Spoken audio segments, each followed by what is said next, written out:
పరిశుద్ధ గ్రంథ లేఖన భాగంలో నుండి అపోస్తుడైన పౌలు కొరింథీయులకు రాసిన 2వ పత్రిక 4వ అధ్యాయం 4వ వచనం ధ్యానం చేసుకుందాం. దేవుని స్వరూపి అయ్యున్న క్రీస్తు మహిమను కనుపరుచు సువార్త ప్రకాశము వారికి ప్రకాశింపకుండా నిమిత్తము ఈ యుగ సంబంధమైన దేవత అవిశ్వాసులైన వారి మనోనేత్రములకు గ్రుడ్డితనము కలుగచేసెను.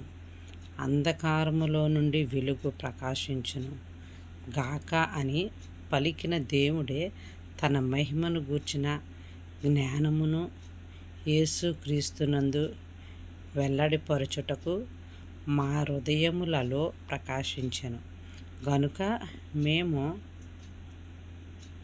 మమ్మును గూర్చి ప్రకటించుకొనుట లేదు గాని క్రీస్తు యేసును గూర్చి ఆయన ప్రభువనియు మమ్మును గూర్చి యేసు నిమిత్తము మేము మీ పరిచారకులమనియు ప్రకటించుచున్నాము.